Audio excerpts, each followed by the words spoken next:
Hello everyone, welcome to paramedical विज्ञान। Students, आज का हमारा टॉपिक है डिलीवरी के समय हम कौन कौन से इंजेक्शन का इस्तेमाल करते हैं, या फिर हम बोल सकते हैं कि जो आपका लेबर रूम होता है हॉस्पिटल में, जहाँ पे मदर अपने बेबी को डिलीवर करती है, वहाँ पे हम कौन कौन से इंजेक्शन का इस्तेमाल करते हैं, वो इंजेक्शन का क्या काम होता है, कितनी डोज दी जाती है, क्या यूज़ है, कब कौन सा इंजेक्शन देते हैं, वो सब हम आज के लेक्चर में अच्छे से समझेंगे। तो इसमें बेसिकली क्या हो रहा है ना, लेबर रूम में ना आप टाइप्स ऑफ ड्रग्स देखते हैं। बेसिकली हम इसमें ना अलग अलग टाइप के हम ड्रग्स रखते हैं, जैसे कि आपका यूट्रोट्रॉनिक ड्रग्स। यूट्रोट्रॉनिक ड्रग्स ये क्या करेंगे, आपका जो यूट्रस है उसको ये कॉन्ट्रैक्ट करेंगी। जो यूट्रस है उसको वो कॉन्ट्रैक्ट करेंगे ताकि आपका जो बेबी है वो आगे की तरफ पुश हो। ठीक है। और पीपीएच के केस में, यानी कि जब डिलीवरी के बाद ब्लीडिंग होती है, उस केस में भी हम यूट्रोट्रॉनिक ड्रग्स का इस्तेमाल करते हैं। दूसरा अपना आता है एंटी फिब्रिलेटिक ड्रग। अगर ब्लीडिंग आपकी बहुत ज़्यादा हो रही है तो उसको रोकने के लिए हम इस तरीके के ड्रग्स का इस्तेमाल करते हैं। देन आपका आता है एंटी कन्वर्जेंट्स। ये जो ड्रग्स होती हैं वो हम तब देते हैं जब किसी वुमन को डिलीवरी के दौरान सीजर्स हो जाते हैं, दौरे पड़ जाते हैं। उस टाइम पे उन दौरों को रोकने के लिए हम इनका इस्तेमाल करते हैं। देन आपका एंटी हाइपरटेंसिव ड्रग्स। अगर किसी वुमन का बीपी बहुत ज़्यादा हो रहा है, उस केस में हम एंटी हाइपरटेंसिव आपके ड्रग्स देते हैं। देन आपका आता है एनाल्जेसिक और anaesthetic drugs. Analgesic anaesthetic drug ये हम तब देते हैं वुमन को जब हमको सी सेक्शन करना हो, या फिर नॉर्मल जब हम डिलीवरी कर रहे हैं तब भी हम लोकल एनेस्थीसिया देते हैं, क्योंकि पेरिनियम रीजन पे थोड़ा अपने को कट लगाना होता है ताकि बेबी इजीली डिलीवर हो पाए। तो उनके सब केस में हम क्या देंगे, एनेस्थीसिया देंगे पेन को कम करने के लिए। और इन दी एंड हम देते हैं एंटीबायोटिक्स। अगर हमको ऐसा लग रहा है कि मदर से बेबी को इन्फेक्शन होने का खतरा हो सकता है, किसी बैक्टीरियल इन्फेक्शन वगैरह, तो उसको रोकने के लिए हम एंटीबायोटिक भी कभी कभार देते हैं। ओके। तो ये सब अलग अलग टाइप की ड्रग्स होती हैं जो कि हम लेबर रूम में रखते हैं। तो लेबर रूम में ये सारी तरीके की ड्रग्स होती हैं, ये सारी जरूरी मेडिसिन इंजेक्शंस उसमें होते हैं, ताकि हम उसको इस्तेमाल कर पाएँ किसी लेबर के दौरान, या फिर डिलीवरी के दौरान, या फिर ऑब्स्टेट्रिक कोई भी इमरजेंसी आ गई है, तब हम इन ड्रग्स का इस्तेमाल करेंगे। ये जो मेडिसिन होती हैं, ये आपका, जैसे मैंने आपको बताया कि पेन को कम करने के लिए, बीपी को कम करने के लिए, दौरे को कम करने के लिए, इन सब के लिए हम इस्तेमाल करते हैं। ओके। तो देखो, स्टार्ट करते हैं डायरेक्ट अपना इंजेक्शंस कौन कौन से होते हैं। इसमें हम सारे सारे ब्रांड्स देखने वाले हैं, टॉप ब्रांड्स जो भी हम यूज़ करते हैं। तो कौन कौन से मार्केट में अच्छे ब्रांड्स चल रहे हैं वो देखेंगे। ड्रग क्लास, यूज़, आपका डोज कितनी देते हैं, किस तरीके से आपके वो इंजेक्शन काम करते हैं, ये सब हम जानेंगे। ओके। तो देखो, जो भी आपको मैं इंजेक्शंस बताऊंगा वो सब कभी भी अपने आप से नहीं देना किसी पेशेंट को। सेल्फ मेडिकेशन कभी भी नहीं देनी है, हमेशा डॉक्टर की सलाह से देनी है, क्योंकि पेशेंट टू पेशेंट हर एक की डोज वेरी करेगी, हर एक वुमन के साथ केस अलग होगा। ठीक। तो कभी भी किसी वुमन को अपने आप से, किसी भी पेशेंट को अपने आप से मेडिसिन प्रिस्क्राइब नहीं करनी है। ओके। तो स्टार्ट करते हैं आपके ऑक्सीटोसिन इंजेक्शन से। ऑक्सीटोसिन इंजेक्शन जो होता है ना, ये आपका आता है सिंटोसिन के नाम से आता है, सिंटोसिनॉन के नाम से होता है। बेसिकली ये आपका नोवार्टिस कंपनी का आता है ये। इसके अलावा पिटोसिन के नाम से भी आता है, ये आपका फाइजर का है। तो ये जो आपका ऑक्सीटोसिन है, ये इसकी ड्रग क्लास क्या है, यूटेरोटॉनिक ड्रग्स होते हैं ये। यूटेरोटॉनिक्स यानी कि यूट्रस पे काम करने वाले हैं, इसको हम ऑक्सीटोसिक भी कहते हैं। ठीक है। ये क्या करेंगे ना कि आपका जो लेबर है, जो लेबर पेन होता है उसको स्टार्ट कराने में, या फिर उसको धीरे धीरे, अगर वो कम हो रहा है तो उसको बढ़ाने में, लेबर शुरू करने में या उसको बढ़ाने में इस्तेमाल किया जाता है इसको। इसके अलावा अगर किसी पेशेंट को पीपीएच हो रखा है, पीपीएच का मतलब होता है पोस्टपार्टम हेमरेज, तो उसको प्रिवेंट करने के लिए कि पेशेंट को वो ना हो, या फिर उसका अगर हो गया है पीपीएच तो उसको ट्रीट करने के लिए भी हम इस्तेमाल करते हैं। अभी आप ये पूछोगे पीपीएच क्या होता है, तो पीपीएच का मतलब ये होता है कि जब वुमन बच्चा डिलीवर कर देती है, डिलीवर करने के बाद उसके बहुत ज़्यादा ब्लीडिंग होती है यूट्रस से। ठीक। Heavy bleeding after giving birth, बच्चा देने के बाद बहुत ज़्यादा ब्लीडिंग हो रही है। अब आप कब बोल लोगे कि पीपीएच का केस है, क्योंकि ब्लीडिंग होना नॉर्मल है, लेकिन ब्लीडिंग अगर नॉर्मल केस में, नॉर्मल डिलीवरी हुई है, अगर 500 ml या फिर उससे ज़्यादा अगर ब्लीडिंग हो तो आप पीपीएच बोलोगे। या फिर अगर सी सेक्शन हुआ है, सिजेरियन से बेबी हुआ है, तो अगर उस केस में अगर आपका 1000 ml या फिर उससे ज़्यादा अगर ब्लड लॉस हुआ है, तब हम पीपीएच कहेंगे। ओके। तो ये ना हो, या फिर अगर ये हो गया, इसके ट्रीटमेंट में हम इस इंजेक्शन का इस्तेमाल करते हैं। इसकी डोज कितनी होती है, 5 से 10 इंटरनेशनल यूनिट पर ml। इंट्रामस्कुलर भी देते हैं इसको, इंट्रावेनस भी देते हैं, इन्फ्यूजन के थ्रू, डिपेंड करता है। मैकेनिज्म क्या है इसका, stimulate uterine smooth muscles contraction. ये क्या करेगा, यूट्रस की जो स्मूथ मसल्स होती हैं उसको उत्तेजित करेगा कि वो कॉन्ट्रैक्शन करें, कि वो संकुचन करें। ओके। इस तरीके से काम करता है अपना ये। देन अपना आता है इसके बाद दूसरा इंजेक्शन मिथाइल एग्रोमेट्रिन, ठीक है, मिथाइल एग्रोमेट्रिन, ठीक। ये जो अपना इंजेक्शन है मेथडजिन के नाम से आता है, ये नोवार्टिस कंपनी का। इसकी डोज कितनी होती है 0.2 mg इंट्रामस्कुलर डिलीवरी के बाद लगाया जाता है। ये कब दिया जाता है, पीपीएच अगर पेशेंट को हो गया है यूट्राइन एनाटोनी के कारण। अब ये यूट्राइन एनाटोनी क्या है, इसका मतलब पहले समझ लो आप। यूट्राइन एनाटोनी का मतलब होता है कि यूट्रस की जो मसल्स हैं, यूट्रस की जो मसल्स हैं वो दोबारा टाइट नहीं हो रही चाइल्ड बर्थ के बाद, यानी कि किसी माँ ने बेबी डिलीवरी करा, बेबी डिलीवर कर दिया, डिलीवर करने के बाद यूट्रस को वापस अपनी पोजीशन पे आएगा, यूट्रस दोबारा कॉन्ट्रैक्ट होगा, लेकिन वो कॉन्ट्रैक्ट नहीं हो पा रहा है। अब वो कॉन्ट्रैक्ट नहीं हो रहा तो उसकी वजह से बहुत ज़्यादा ब्लीडिंग हो रही है, ठीक। ये अपनी नॉर्मल पोजीशन पे आ गया, ठीक। तो नॉर्मल पोजीशन पे आ गया, अब ये नॉर्मल पोजीशन पे यूट्रस अपना नहीं आया, तो नॉर्मल पोजीशन पे नहीं आएगा तो बहुत ज़्यादा ब्लीडिंग होगी। तो इसी को हम क्या बोलते हैं, यूट्राइन एटोनी, कि मसल्स उसकी टाइट नहीं हो रही, तो उसकी वजह से क्या हो रहा है, पीपीएच हो रहा है। उस पीपीएच के ट्रीटमेंट में हम ये इंजेक्शन देंगे। ड्रग क्लास क्या होता है आपका, ये अर्गॉट अल्कलॉइड यूट्रोनिक्स होते हैं आपके, ये सेम यूट्रोनिक्स हैं, यूट्रस को कॉन्ट्रैक्ट करने के लिए देंगे।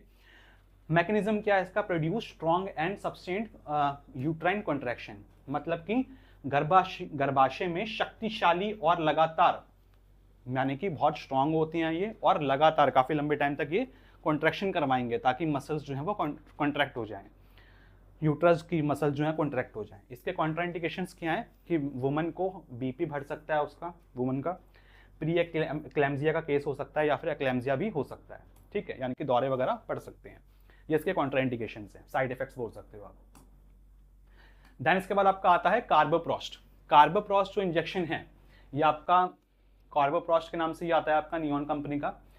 ड्रग क्लास क्या है आपका, प्रोस्टाग्लैंडिन एनालॉग होते हैं आपके, ये भी यूट्रोनिक्स होते हैं।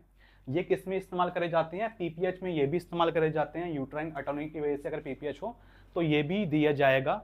ये कब दिया जाएगा, जब बाकी कोई काम नहीं कर रहा। अगर आपने बाकी दिया, ये दिया, अगर कोई ये काम नहीं कर रहा तो इसके अलावा ये काम कर सकता है आपका कार्बोप्रोस्ट। ये बहुत ज़्यादा स्ट्रांग होता है जब आपका बाकी कोई यूट्रोनिक्स काम नहीं करेंगे या फिर इनफेक्टिव होंगे या फिर अनसुटेबल होंगे वुमन को, तो हम ये दे सकते हैं। उसके अलावा सब्स्टिट्यूट है आपका ये।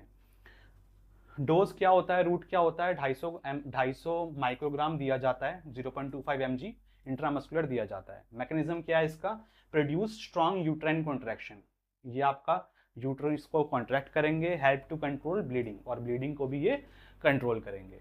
देन इसके बाद नेक्स्ट अपना इंजेक्शन है ट्रिनेक्सिमिक एसिड। ट्रिनेक्सिमिक एसिड इंजेक्शन पॉज के नाम से अपना इंजेक्शन आता है ये, या फिर अपना ट्रेनेक्सा के नाम से भी इंजेक्शन आता है, ठीक। ये दोनों अपनी ज़्यादा चलती हैं। ड्रग क्लास क्या है आपका, ये एंटी फिब्रिनोलाइटिक, यानी कि फिब्रिन को टूटने से बचाएगा। इसमें किस तरीके से काम करता है, ये फिब्रिनोलाइसिस को प्रिवेंट करेगा, ब्लड क्लॉट को जल्दी नहीं टूटने देगा।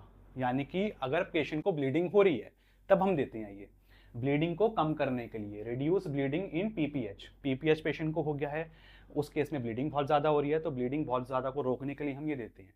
इसकी डोज कितनी होती है, रूट कितना होता है, 1 ग्राम इंट्रावेनस, 10 मिनट तक इसको लगातार दिया जाता है, okay.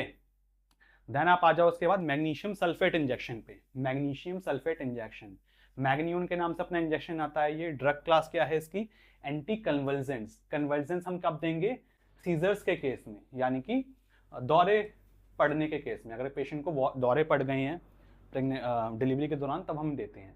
Prevention and treatment of seizures in pre eclampsia and eclampsia, उस केस में। तो प्री एक्लेम्जिया, एक्लेम्जिया क्या होता है, इन दोनों में फर्क क्या होता है, पहले आप वो जान लो। तो प्री एक्लेम्जिया क्या है, pre eclampsia is high blood pressure. Pregnancy के दौरान वुमन को क्या हो गया है, हाई ब्लड प्रेशर हो गया है। बेसिकली कब होता है ना, ये आपका होता है 20 हफ्ते के बाद, गैस्टेशन का जब 20 हफ्ता हो गया है उसके बाद ये वुमन को देखा जाता है कि ये हो गया है। उस टाइम पे क्या होगा, बीपी बढ़ जाएगा और यूरिन में प्रोटीन आएगा, तो उसको हम क्या बोलते हैं, प्री एक्लेम्जिया कंडीशन कहते हैं। अब एक्लेम्जिया क्या होता है, एक्लेम्जिया एक सीवियर कंडीशन होती है जिसमें किसी वुमन को प्री एक्लेम्जिया हो गया है, साथ साथ उसमें क्या हो गया, उसको सीजर्स भी आ गए, ठीक। प्री एक्लेम्जिया प्लस सीजर्स, तो उसको हम क्या बोलेंगे, एक्लेम्जिया बोलते हैं। तो इसकी डोज क्या होगी आपका, इंट्रावेनस इंट्रामस्कुलर, ये दोनों आपका दोनों ही तरीके से आपका ये दिया जाता है मैग्नीयून। बाकी डिपेंड करेगा पेशेंट टू पेशेंट कितना डोज देना है। मैकेनिज्म क्या होता है इसका, reduce neuromuscular excitability and prevents. तो न्यूरोमस्कुलर एक्साइटेबिलिटी मतलब कि आपके नर्वस सिस्टम पे जाके काम करता है बेसिकली ये। न्यूरोमस्कुलर उत्तेजना को कम करके दौरे को रोकता है ये। ठीक है, तो सीजर्स पड़ने पे इसका इस्तेमाल करा जाता है मैग्नीशियम सल्फेट का। देन इसके बाद आप आ जाओ लेबिटलॉल। लेबिटलॉल इंजेक्शन, ठीक, ये भी आपका नियॉन कंपनी का है। इसकी ड्रग क्लास क्या है? Alpha 1 and beta adrenergic blocker. ये क्या करते हैं हम? इसका हम यूज़ करते हैं हाइपरटेंशन के केस में। अगर बहुत ज़्यादा बीपी बढ़ गया है प्रेगनेंसी के दौरान या फिर लेबर पेन के दौरान या फिर डिलीवरी के बाद भी, उसको हम बोलते हैं पोस्टपार्टम पीरियड, डिलीवरी के बाद वाला पीरियड। तो अगर उस टाइम पे वुमन का ब्लड प्रेशर बहुत ज़्यादा बढ़ गया है तो हम इसका इस्तेमाल करते हैं उसको नियंत्रित करने के लिए। इसका डोज रूट क्या होता है? इंट्रावेनस इसको दिया जाता है। डोज डिपेंड करेगा पेशेंट टू पेशेंट उसका बीपी कितना है। मैकेनिज्म क्या है इसका? ब्लॉक कर देगा अल्फा 1 और बीटा रिसेप्टर्स को और रिड्यूस करेगा वेस्कुलर रेजिस्टेंस को, और वेस्कुलर रेजिस्टेंस को रिड्यूस करेगा तो आपके ब्लड वेसल्स को ये डायलेट करेगा। ठीक है, और ब्लड प्रेशर को मेंटेन करेगा, बीपी को कम करवाएगा। देन अपना आता है डेक्सामिथाजोन। डेक्सामिथाजोन और आपका बीटामिथाजोन, ये जो आपके इंजेक्शंस होते हैं ना, ये भी लेबर रूम में रखे जाते हैं। ये भी आपके कभी कभार कुछ केसेस में दिए जाते हैं जब आपका प्री मैच्योर डिलीवरी होती है। ठीक है, तो प्री मैच्योर या फिर हम बोल सकते हैं pre term delivery, pre term birth, तो उस केस में ये दिया जाता है। ये ड्रग क्लास क्या होती है इसकी? कॉर्टिकोस्टेरॉइड या फिर ग्लूकोकॉर्टिकॉइड्स होते हैं आपके ये। Given to woman at risk of pre term birth to accelerate fetal lung maturation. अगर आपको लग रहा है कि वुमन का जो बेबी डिलीवरी होगी वो जल्दी हो जाएगी, तो जल्दी डिलीवरी अगर हो रही है तो फीटस के लंग्स को अच्छे से डेवलप हो जाएं वो, तो उसको फीटस के जो लंग्स हैं अच्छे से मैच्योर हो जाएं, अच्छे से डेवलप हो जाएं, उसको तेज़ी से डेवलप करवाने के लिए हम ये इंजेक्शन का इस्तेमाल करते हैं, डेक्सामेथाजोन का और आपका बीटामिथाजोन का। ओके, डोज कितनी होती है? इसकी डोज होती है आपकी 6 mg इंट्रामस्कुलर इसको दिया जाता है हर 12 घंटे में। 4 टोटल डोजेस की दी जाती हैं, टोटल पेशेंट को 24 mg प्रोवाइड करा जाता है। मैकेनिज्म क्या है इसका? प्रमोट फीटल लंग मैच्योरेशन, तो बच्चे का जो लंग्स हैं, फेफड़े हैं, उसको मैच्योर करवाएगा और सर्फेक्टेंट प्रोडक्शन को बढ़ाएगा। ठीक है, डेक्सोना के नाम से इसका इंजेक्शन आता है। देन इसके बाद आपका जो बीटामिथाजोन है वो भी आपका सेम है, प्री टर्म बर्थ में आपका दिया जाता है फीटल लंग मैच्योरेशन में। ठीक है, इसका यूज भी सेम ही है, फीटल लंग मैच्योरेशन करवाएगा। ओके, इसकी डोज क्या होती है? इसकी डोज अलग होती है, 12 mg आपका इंट्रामस्कुलर दिया जाता है हर 24 घंटे में। ठीक है, टोटल इसके 2 डोज दी जाती हैं, टोटल पेशेंट को 24 mg दिया जाता है। बेटनाजोल के नाम से अपना इंजेक्शन आता है ये। देन अपना है ट्रेमाडोल इंजेक्शन। ट्रेमाडोल जो आपका इंजेक्शन होता है वो आपका पेन में दिया जाता है, जब बहुत ज़्यादा पेन होता है। ओपोइड एनाल्जेसिक्स होती हैं ये, use for moderate to severe pain including selected cases of labour pain. ठीक है, तो लेबर पेन के कुछ केसेस में कभी कभार ये इंजेक्शन भी दिया जाता है। ट्रेमेजेक के नाम से आपका इंजेक्शन आता है ये। ठीक है, जाइडस का। डोज कितनी होती है इसकी? 50 से 100 mg इंट्रामस्कुलर इंट्रावेनस, डिपेंड करेगा कैसे देना है। मैकेनिज्म क्या है इसका? Act on the micro opioid receptors and also inhibit reuptake of serotonin, तो इस रिसेप्टर्स पे काम करेगा। जो सीरोटोनिन का जो अपटेक है वापस जो जा रहे हैं उसको ये रोक देगा, और नॉर एपिनेफ्रिन का अपटेक भी रोक देगा, और पेन के परसेप्शन को ये कम करवाएगा कि पेशेंट को पेन फील ना हो। इस तरीके से काम करता है ये। देन अपना आता है लिडोकेन या फिर लिग्नोकेन। लिडोकेन, लिग्नोकेन, इसमें आपका इंजेक्शन आता है लॉक्स 2%। ये अपना क्या है? एनेस्थेटिक है, लोकल एनेस्थेटिक है। ठीक, used for local anaesthesia during एपिसियोटॉमी। एपिसियोटॉमी यानी कि पेराइनल रीजन पे हम नॉर्मल डिलीवरी के दौरान जब कट लगाते हैं। ठीक है, तो वेजाइना है, ये आपका एनल है, इसके बीच का जो एरिया होता है उसको पेराइना कहते हैं। तो इसका इस जगह पे हम एक्स्ट्रा कट लगाते हैं, ठीक, ताकि आपका बेबी अच्छे से निकल पाए। एपियोस्टोमी के दौरान हम कट लगाने के लिए इस इंजेक्शन का इस्तेमाल करेंगे, सूचरिंग के लिए या फिर माइनर ऑप्स प्रोसीजर में इसका इस्तेमाल करते हैं। डोज और रूट क्या है इसका? Local infiltration. लोकल मतलब कि उस जगह पे जहाँ पे हमको कट लगाना है, उस जगह पे हम इंसिजन करना है, उस जगह पे हम इसका इस्तेमाल करेंगे। Dose depend on the procedure, तो प्रोसीजर पे डोज इसके डिपेंड करेगी। मैकेनिज्म क्या है? वोल्टेज गेटेड सोडियम चैनल्स को ये ब्लॉक कर देगा, मतलब सोडियम चैनल्स पे काम करेगा, उसको ब्लॉक कर देगा। और टेम्पररी जो है नर्व इम्पल्सेस को, ये नर्व इम्पल्सेस के ट्रांसमिशन को ये ब्लॉक कर देगा। ठीक है, इस तरीके से काम करता है। जब नर्व इम्पल्सेस ट्रांसमिशन ही नहीं हो पाएगा तो ब्रेन तक सिग्नल ही नहीं पहुंचेगा आपके दर्द का। इस तरीके से काम करता है आपका ये। देन आपका आता है ड्रोटावीन, ठीक है, ड्रोटावेरिन। ड्रोटावेरिन जो इंजेक्शन है ड्रोटिन के नाम से आता है, वॉल्टर ब्रुशनेल का। ड्रग क्लास क्या है इसकी, एंटी स्पाज्मोडिक ड्रग, स्पाज्म में, एठन में, उसमें इस्तेमाल करते हैं इसको। प्रसाव के दौरान चिकनी मांसपेशियों और सर्विक्स की एठन को कम करने के लिए ये दिया जाता है। Use to relieve smooth muscle spasm और सर्वाइकल स्पाज्म। सर्विक्स में ऐठन हो रही है, स्मूथ मसल्स में ऐठन हो रही है, उसको कम करने के लिए दिया जाएगा। इसकी डोज कितनी होती है, 40 से 80 mg इंट्रामस्कुलर या इंट्रावेनस इसको दिया जाता है। मैकेनिज्म क्या है इसका, स्मूथ मसल्स को रिलैक्स कर देगा। कैसे रिलैक्स करेगा, फोस्फोडाइएस्टरेज 4 इसको ये इनहिबिट कर देता है। इस तरीके से काम करता है आपका ये। देन इसके बाद आपका आता है फिनाइल एफ्रिन। फिनाइल एफ्रिन इंजेक्शन, सिप्रेसिन के नाम से आपका इंजेक्शन आता है आपका ये समर्थ का, सिप्रेसिन। ड्रग क्लास क्या है इसका, अल्फा 1 एड्रेजेनिक एगोनिस्ट या फिर वैसोप्रेसर, ठीक है, ब्लड वेसल्स को प्रेस कर देगा। ये कब हम देंगे, अगर किसी वुमन का बीपी आपका कम हो गया है। ये कब कम होगा, जब सी सेक्शन हम करते हैं। सी सेक्शन के टाइम पर जो हम लोकल एनेस्थीसिया दे रहे हैं वुमन को सब ड्यूरल में, तो उस केस में हम ये करते हैं। तो इसका यूज क्या है, it is use to treat hypotension. BP अगर कम होगा तो उसको बढ़ाने के लिए हम देते हैं, पर्टिकुलरली ड्यूरिंग द स्पाइनल या फिर एपिड्यूरल एनेस्थीसिया। स्पाइन में या फिर एपिड्यूरल स्पेस में हम जब एनेस्थीसिया दे रहे हैं सी सेक्शन के दौरान, सिजेरियन डिलीवरी के दौरान, तब ये आपका दिया जाता है। डोज और रोट क्या है इसका, आईवी इन्फ्यूजन इसका दिया जाता है, टाइट्रेट करा जाता है, इसको मिला के दिया जाएगा इन्फ्यूजन में। डिपेंड करेगा कितना मिलाना है, आपके एनेस्थीसिया कितना दिया है, उसकी डोज कितनी दी है, उस पर बीपी कितना कम हो रहा है उसके अकॉर्डिंग, ठीक है।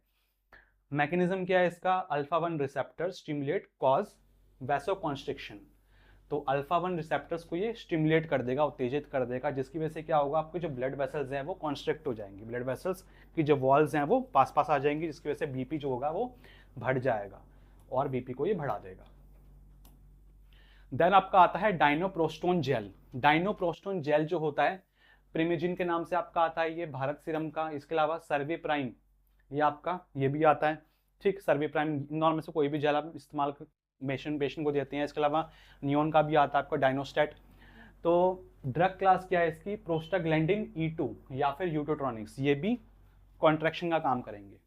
Useful cervical ripening and induction of labour when indicated. आवश्यकता होने पर सर्विक्स को पकाने या फिर लेबर को शुरू करने के लिए ये दिया जाता है। रूट क्या होता है इसका, इंट्रावेजाइनल या फिर इंट्रा सर्वाइकल जेल होता है आपका ये क्या होता है, जेल फॉर्म में आता है, सर्विक्स के अंदर लगाया जाता है या फिर वजाइना के अंदर लगाया जाता है। मैकेनिज्म क्या है इसका, soften and ripens the cervix and promote uterine contraction. यह सर्विक्स को नरम और परिपक्व करता है और गर्भाशय के संकुचन को बढ़ावा देता है, ओके।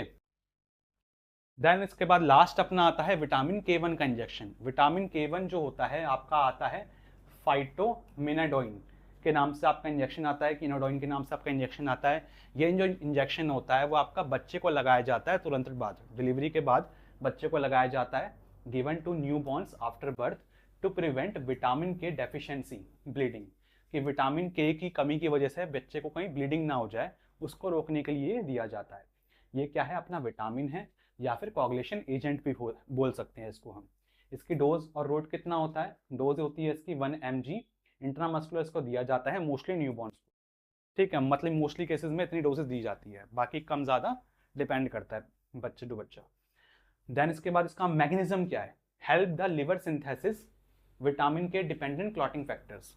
कौन कौन से क्लॉटिंग फैक्टर, 2, 7, 9 और 10, ये जो क्लॉटिंग फैक्टर्स हैं जो कि विटामिन K पे डिपेंड करते हैं, उन क्लॉटिंग फैक्टर्स को बनाने के लिए आपका ये इंजेक्शन दिया जाता है, ताकि बच्चा इन क्लॉटिंग फैक्टर्स को जल्दी जल्दी बना पाए और ब्लीडिंग ना हो, ओके। तो स्टूडेंट्स बस ये था हमारा आज का लेक्चर आपके लेबर रूम का इंजेक्शन के बारे में, या फिर हम बोल सकते हैं डिलीवरी के समय हम कौन कौन से इंजेक्शन का इस्तेमाल करते हैं। वीडियो अगर आपको अच्छी लगी हो, वीडियो से कुछ सीखा हो, तो वीडियो को लाइक कर देना, चैनल को सब्सक्राइब कर लेना, अपने क्लासमेट्स के साथ वीडियो को शेयर कर देना। मिलते हैं बहुत जल्दी नेक्स्ट वीडियो में, तब तक के लिए बाय बाय।